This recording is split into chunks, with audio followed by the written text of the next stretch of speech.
Hi and welcome to Sun Moon Self. On April 19th or 20th, depending on where you live, we will have an eclipse, a solar eclipse to be exact, in the fiery sign of Aries. This eclipse takes place in the very last degree of Aries, which is known as the most powerful one, because this is like the ultimate culmination of a sign's intense qualities and energies and powers. So we are facing a really cool and awesome burst of Aries energy at the very end of Aries season before the sun goes into Taurus. This solar eclipse is pretty loaded with opportunities and a great deal of energy and a great deal of positive energy. Why is that? Because we don't have any difficult aspects to this solar eclipse except for a square with Pluto. However, this shouldn't deter us, or this shouldn't make us feel in any way pessimistic or kind of gear us up for difficulties. Quite the contrary.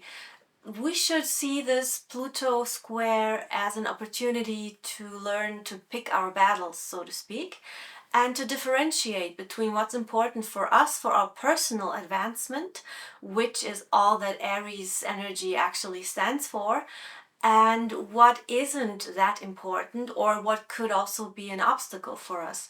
We shouldn't focus on the obstacle, but on us. We should be, in a positive sense, ego oriented with this solar eclipse, because its results can be seen in 6 months or even further into the future. Probably not immediately. It depends on where you're at and what you're doing with your life and what your plans are. So whatever it may be that you're currently working on or want to realize, the new moon in Aries at the end of March gave you a very good impetus to get started.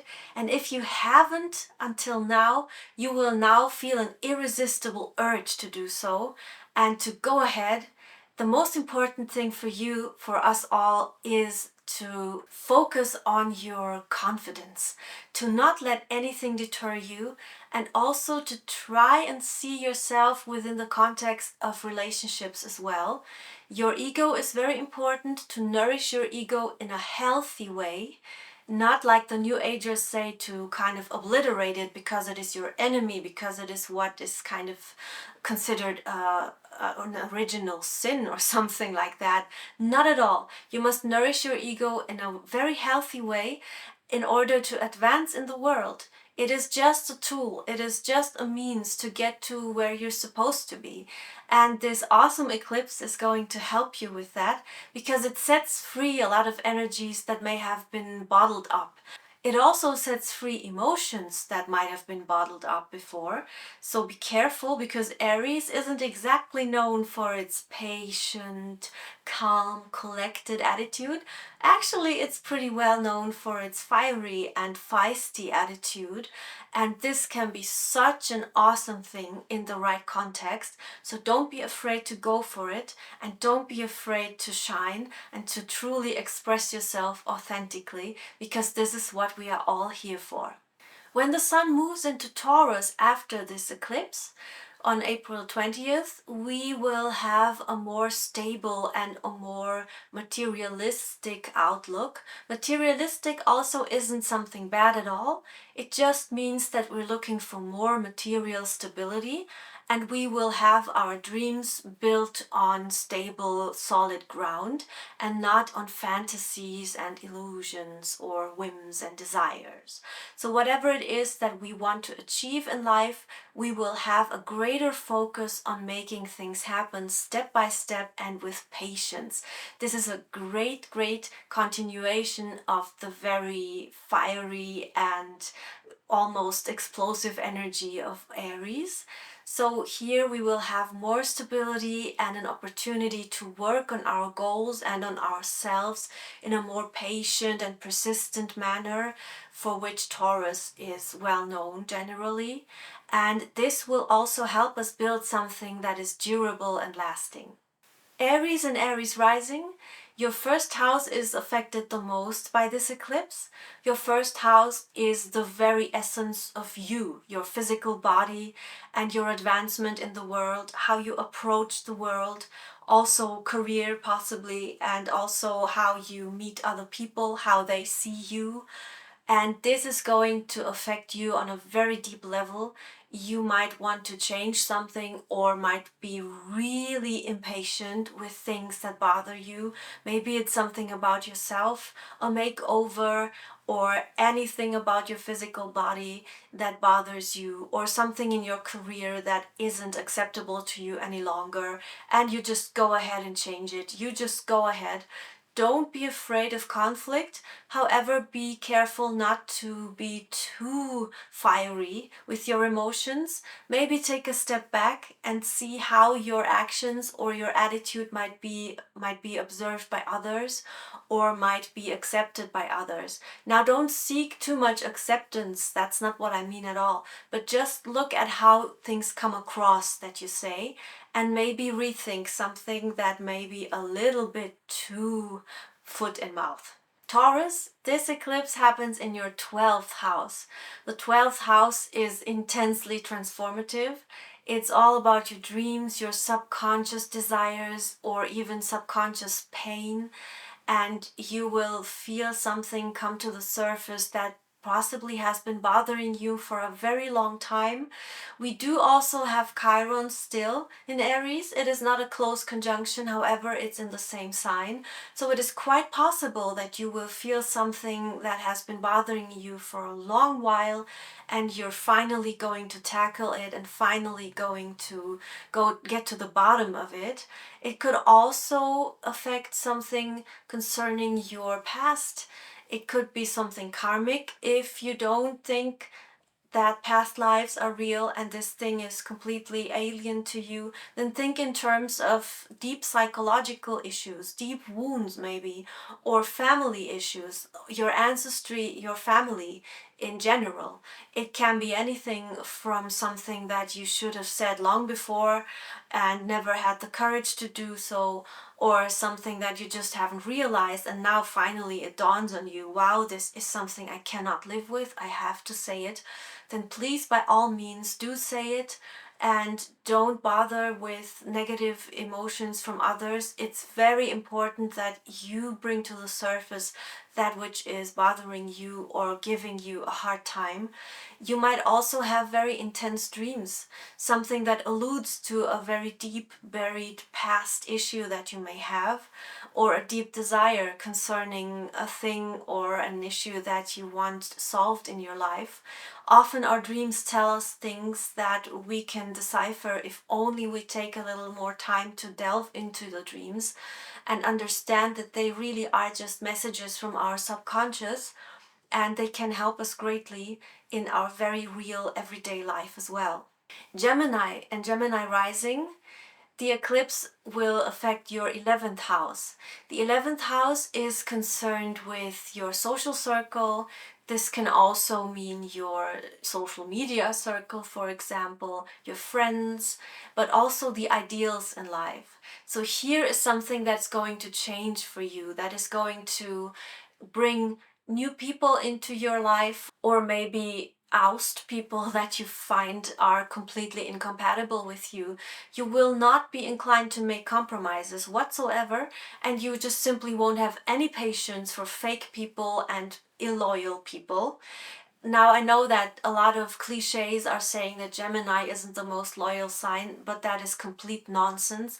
Gemini is a bit too loyal for their own good, because they, in their most pure quality, tend to have a great empathy for other people's points of view and tolerate people that may or may not deserve such tolerance.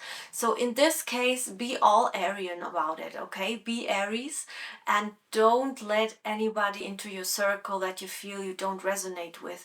You want to be happy with your friends, and you don't want to schlep people with you that you feel a false sense of loyalty towards. Cancer, this is going to affect your 10th house or Cancer rising, and this is all about your career. Something very important is going to take place concerning your career. This could be anything from a promotion to you saying goodbye to something that just doesn't work any longer, or you might build your own business, or you might come into your own power as a business person. You might feel that now is the time to shine, and now you have all the power and all the attention, because you will have public attention. It is quite unusual for you, maybe, if you're a more introverted Cancer. Cancer is generally not a super extroverted sign in its pure quality. So this may be a completely new territory for you, and you might feel a bit overwhelmed.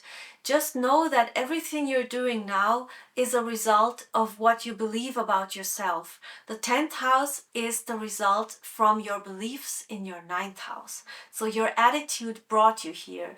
And obviously you did something very, very right, because it works. So now keep riding that wave. Don't be scared if you feel like you're swimming out in the open ocean.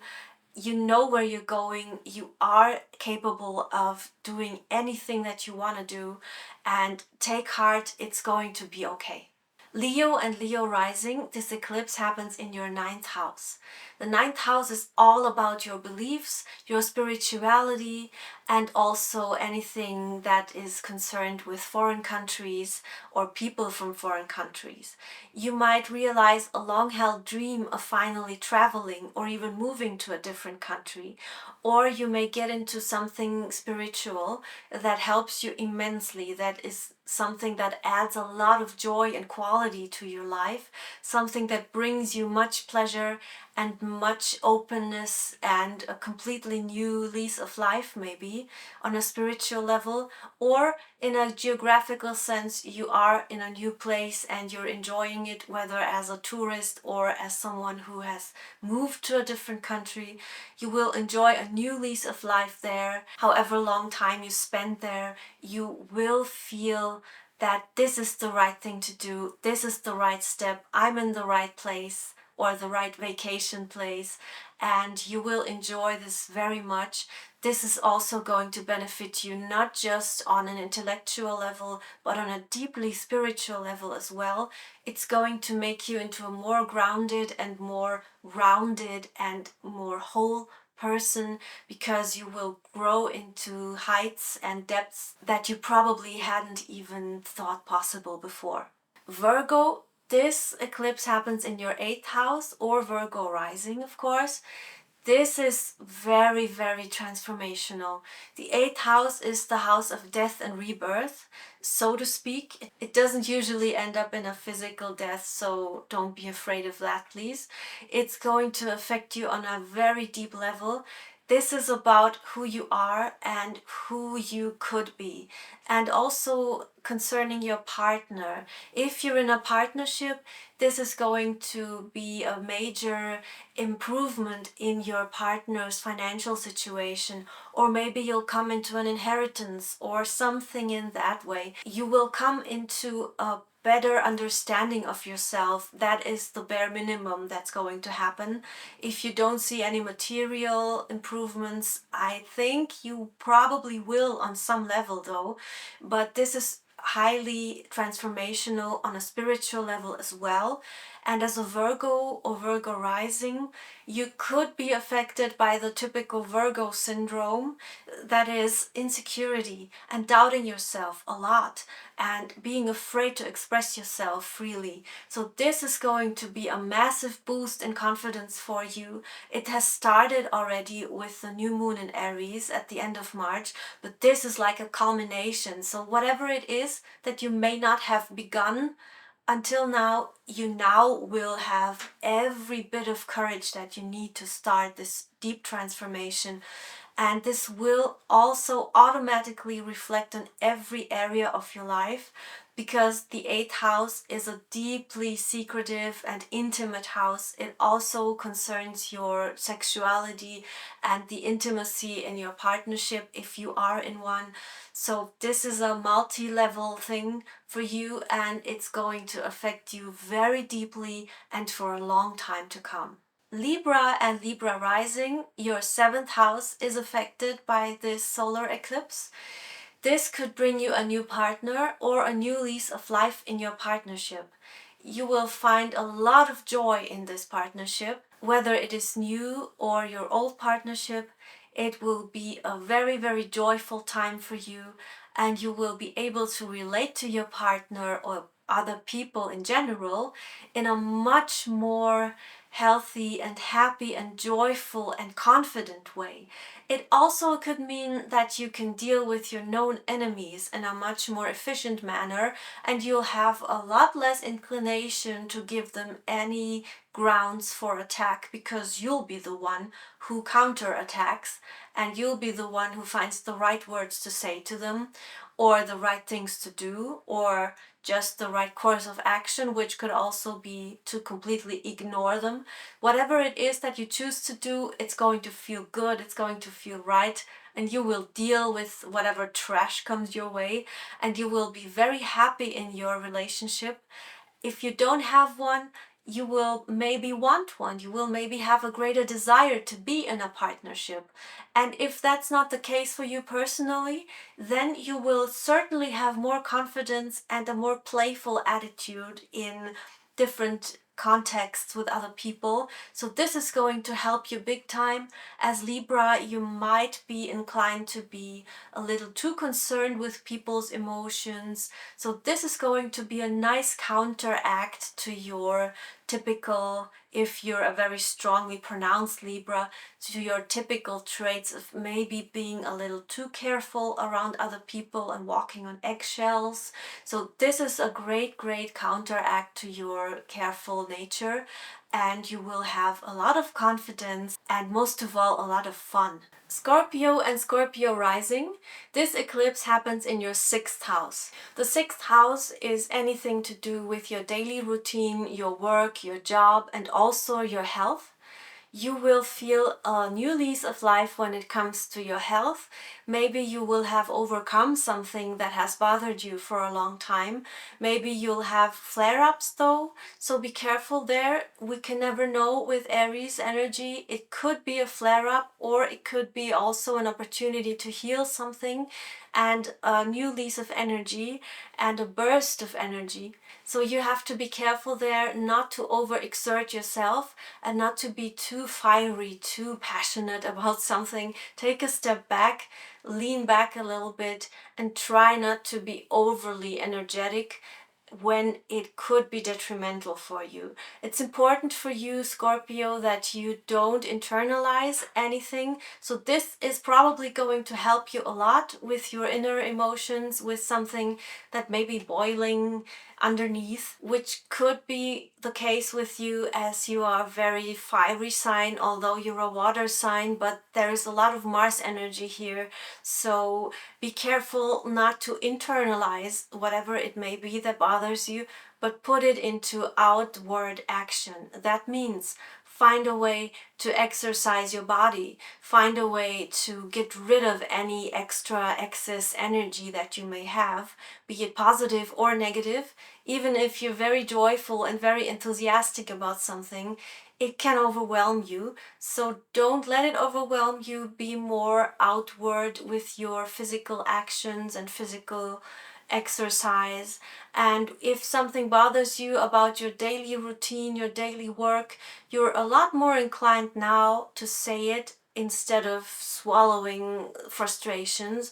You will be very, very interested in getting things out in the open and changing things that don't match with your current reality or with your deeper understanding or deeper desires. You don't want to waste your time in a job or with some routine that bothers you, that sucks the life out of you. You will want joy and you will want free, authentic self-expression. So this is going to help you a lot with finding a good balance between exercise and being out there and also being aware of yourself without getting too deep into your own emotions.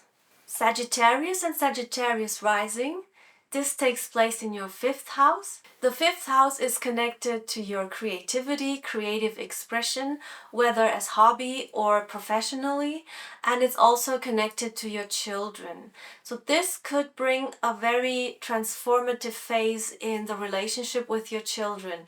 You may find that something that's been under the surface for a long time, or dysfunctional even, is now being resolved. And now comes a time of much more open communication, much more joyful relationships, and a much more healthy way of approaching your relationships with your children. Although there may be a little bit of conflict there as well, since it is Aries after all. However, all in all, with Jupiter in this sign, you don't have to be afraid of conflict, because it's driven by a need for resolving things. It's driven by a need for finding joy, finding pleasure, and mutual acceptance. So this is going to be something healing and very helpful for you. You could also find that if you're an artistic person, whether as a hobby or professionally, that you have a completely new and improved way of expressing yourself, that you are much more courageous, and you find joy that maybe has gone away a little bit in the past. You rekindle something that has been maybe a little drowned out by the noise of general life or a not so pleasurable time quality. However, go for it, and most of all, have fun with it. Capricorn and Capricorn rising. This is in your 4th house, which is all about your home environment, and also your home country, and where you live, your physical home, your family also. This is going to bring a lot of transformation in this area. You may find that you suddenly get along with people that you've had conflict with. You get along with them much, much better now. There is a lot more joy in your family. Maybe you have an addition to your family. Maybe you will have a new home, something that brings you much joy, or your home is going to be enhanced by something like a renovation or anything that brings a new and fresh attitude into your home. So this is going to be a very pleasurable time, and whatever it may be that has been bothering you is now going to be much easier to tackle with the confidence and also with the longevity of your sign. You are always interested in making things that last and creating things that your grandchildren or proverbial grandchildren could enjoy. So you don't want anything on a whim. You are most likely going to experience a good balance between rational approaches and a more emotional approach. And this is going to have a great impact on you and your home and where you live and how you feel about your home. Aquarius and Aquarius rising. This is happening in your 3rd house.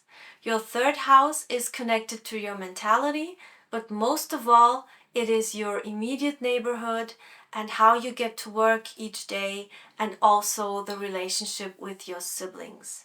The 3rd house is very important because it relates to the 9th house. So whatever big steps you plan on taking, make sure that the 3rd house is in order. And this time quality is going to help you massively in your 3rd house areas, which is the way you relate to your immediate neighborhood. You will find it a lot more joyful now. Maybe you've had some conflict with neighbors or even siblings, and you will find that this is now a much more easygoing time for you and a way to transform things or change things that you aren't happy with. This is also going to affect your means of transport, how you get to work every day or how you travel short distances on a regular basis is probably going to change in a pretty big way. This could mean that you get a new car, for example, or that somehow your situation is going to improve. Whatever it is that is going to change, it is most likely going to be very positive. So just go with the flow and don't be afraid to change things that you've been used to. You don't have to stick with the same routine every day if it just doesn't work anymore. See what works for you and just go with it and enjoy it. Pisces and Pisces rising, this affects your second house. This is going to be a massively transformative period for you concerning the way you make money and your general financial and material stability. You will find it easier to make money, or you'll be more optimistic about your abilities to make money. You will see more opportunities and maybe even get more actual opportunities. And you will find that it is a greatly joyful time for you, and you won't be so scared or anxious about making a change. You will have much more confidence and more resolve to do something about it. And this could very well bring you a new job opportunity, a new career path, or just more money in general, because something finally works out that you might have been working on before and that might not have had such fruitful results before, but now it's going to have very fruitful results, and you will most likely see this in your bank balance eventually. I'm very much looking forward to this eclipse, and as always, it is up to you what you make of something that happens above, as above, so below, as within, so without. And we always have the opportunity to change things at pretty much any time. However, there are certain factors that help us, that give us a little bit of a kick in the right direction, and this eclipse is going to do that big time. We will experience a great deal of optimism, not just because of the Aries energy, but most of all because of Jupiter's presence in this sign. Jupiter is the great benefic, meaning this planet brings a great deal of joy, of joie de vivre, which means just joy of living and just to be in the moment, to enjoy the process and not just look for results and be all impatient and passionate about something, but also just enjoy the path to your successful new life or career or whatever it may be that you aim for. It's going to bring us joy, it's going to bring us pleasure, it's going to bring us optimism and so much confidence. We need that, we really need that. And how long this will last and how durable this will be all depends on you personally. Most astrologers say that the effects of an eclipse will last for about 6 months. This can be true, but it doesn't necessarily have to be true for you. So just know that this could potentially really change your life for at least 6 months, and make the best of it. Have courage, enjoy the path to your success, and all the best to you. So until next time, bye bye.